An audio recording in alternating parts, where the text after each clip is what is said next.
Please, folks, give a warm welcome to Aleah Liebenau.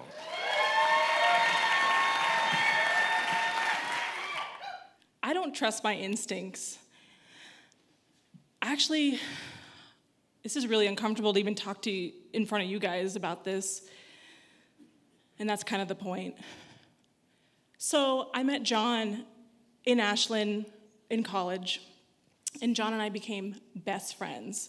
He's like the total opposite of me. He's confident, I'm not confident, but we just became such good friends. And I could trust him with anything. He gave me such good advice. He told me everything, and I believed it, and everything was great. He was kind of like, this is gonna sound strange, but he's kind of like a stepbrother to me, because he's good looking, but I didn't want to have sex with him. But we became just like the best of friends. And so I was devastated when I found out that he decided to move from Ashland to Portland. My buddy's gone. So a couple months after he left, I asked my friend Jesse, and I said, hey, do you want to go visit John in Portland? And he said, yeah, that sounds great. So we travel from Ashland to Portland, and we stop in Roseburg at my mom's place. And unfortunately, there was only one bed at my mom's. So I asked him, I was like, hey, Jesse, is it okay if we share a bed? And he's like, yeah, that's fine. So a little intro about Jesse. He was the creepy friend in my friend group. Yeah. He would always stare at girls and have his mouth open, like, in the corner. And he would always, like, sit, like, when we had movie nights, he would, like, sit next to the pretty girls, and he'd put his hand on their leg without their permission. He would put his arm around them without their permission. And it didn't help that he looked like Charles Manson. But, you know, he never did that to me. And again, this might sound very problematic, but I kind of wanted that attention. I thought, well, why not me? Why, like, what's wrong with me? Why can't you touch my leg during a movie night? But he never did, and you know, it was okay. We just never found each other attractive. So during the night, we went to bed, and around 4 or 5 in the morning, I can kind of hear and feel him move towards me, and I'm laying on my side, and I can feel him kind of put his arm over me, and I can feel him kind of just touch my arm, and he's getting closer, and I can feel him touch my breasts, and he starts to grab my breasts, and he gets closer, and his hard dick is touching me, and he starts to grind on me, and I'm just laying there, and I'm kind of in this like sleepy fog state where I don't really know what's happening, and I kind of wake up, and I kind of come through, and I'm like, oh God, oh no, what's happening? But inside my head, I'm saying, no, stop, you need to stop. But because I don't trust my instincts, I didn't want him to be mad at me. I didn't know what he would do if I said no or if I said stop. So I just laid there. Thank God my alarm went off, because I kind of just shot up, and I was like, we gotta go. I got ready, and I just left. So it's kind of awkward when you drive in a car for 3 hours when someone just sexually assaulted you. It's like, what do you talk about? Really? But I was just sitting there, and I just didn't know what to say to him. It was silent. And so I couldn't wait to get to Portland to tell John, my buddy, my best friend. But Jesse's a smart guy. He was hovering over John kind of the whole time. So I wasn't even able to even grab John aside. And so finally, near the end of the day, I pulled John aside, and I said, hey, so Jesse touched me inappropriately, and I didn't like it. And I was surprised when John said, ugh, gross. I don't want to hear what you guys do. And I remember just thinking, oh, yeah, no, yeah, I'm sorry. I just started thinking, and I was like, well, that is kind of like a Jesse thing to do.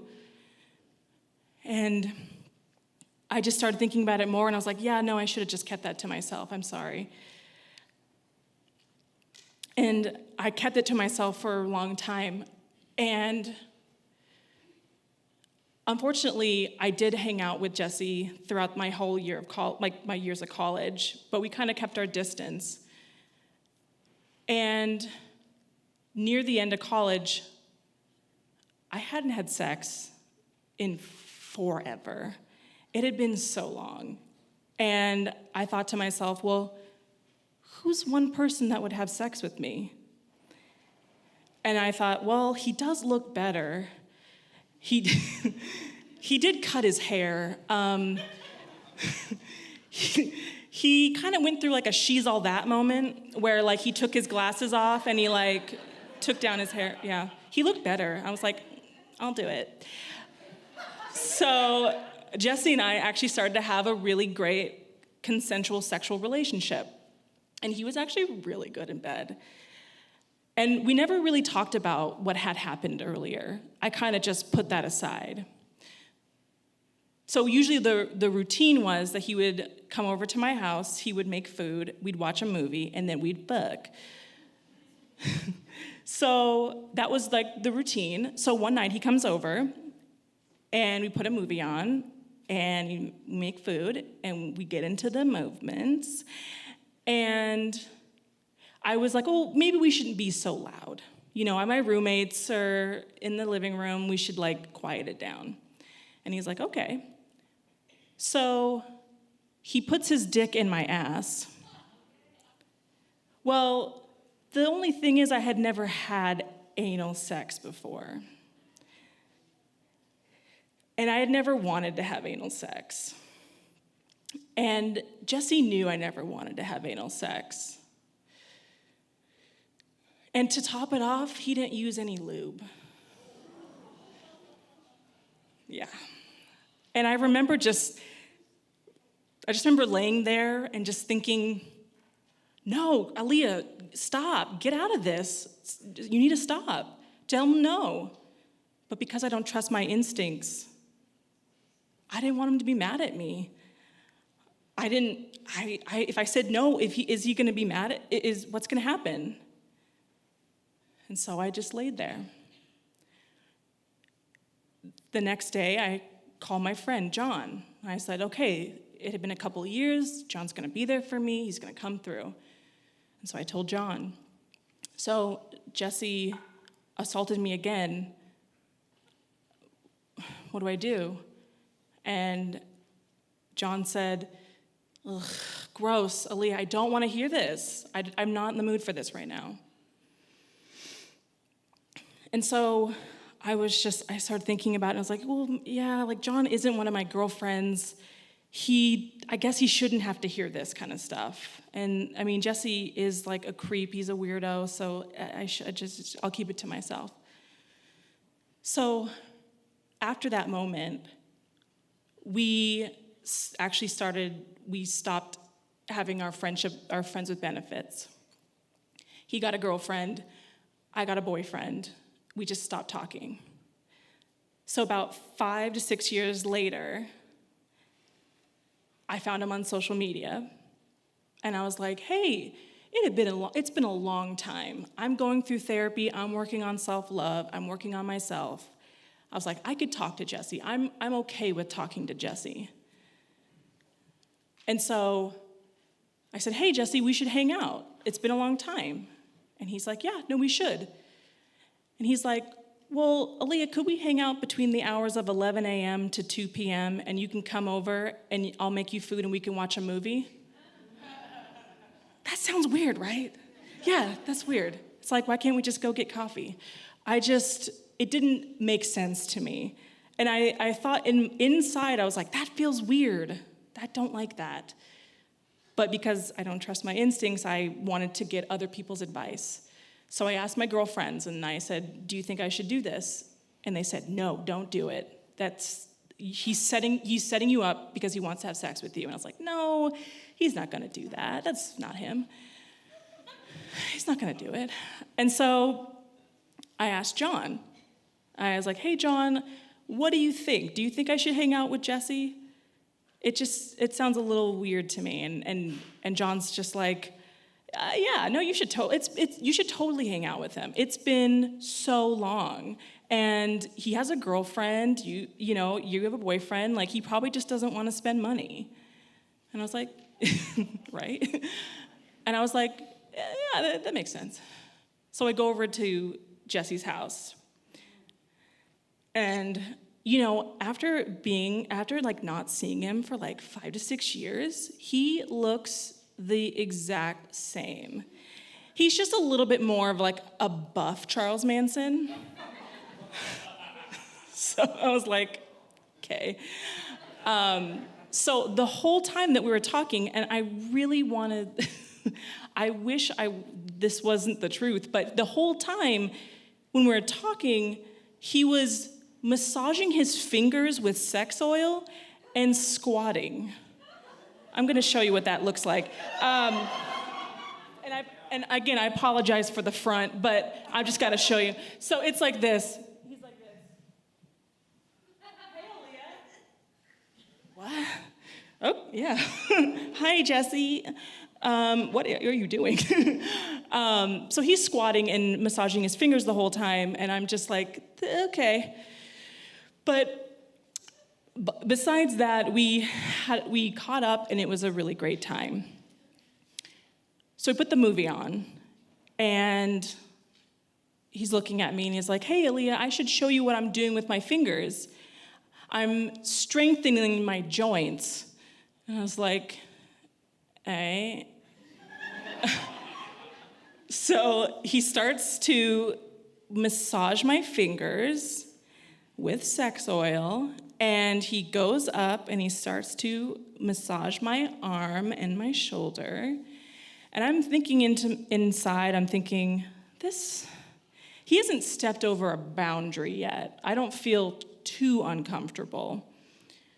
And then he goes behind me, and he starts at my shoulders, and he goes down, and he starts to massage my lower back, and he goes underneath my shirt, and then he starts to go up on my back, and then he starts to grab my breasts.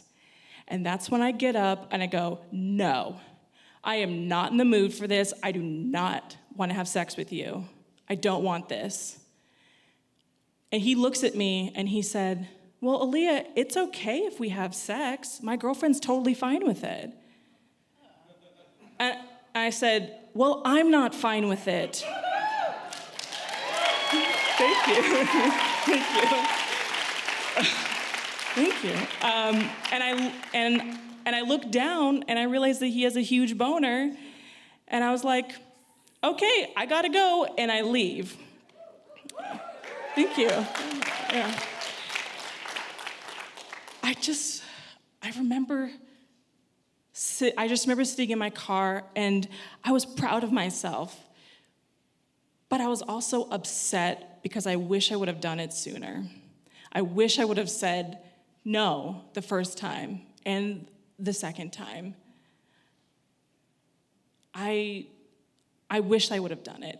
And I called John, and I said, John, Jesse sexually assaulted me again. I don't need you to tell me it's gross. I don't need you to tell me it's disgusting or that I'm bad for telling you these things. You need to fucking listen. And John said, I'm sorry. I'm sorry, Aleah. I'm sorry that you had to go through that. I'm sorry I was never there for you. I'm sorry I never listened. I'm sorry I was a bad friend. And I said, thank you, finally. Jeez. It took long enough. And John and I had this really great conversation about our friendship, about how it's grown and how we are better people. and that he's willing to sympathize, and then I'm willing to like listen to his boundaries and what he's comfortable with, and I realized at that moment that we both had changed. We are both in better places in our lives. And I realized that Jesse had not changed. He's still that guy that stands in the corner and stares at women with his mouth open. And it's really sad because I don't know if Jesse will ever change. But I hope one day he does. And I'm not going to stay silent.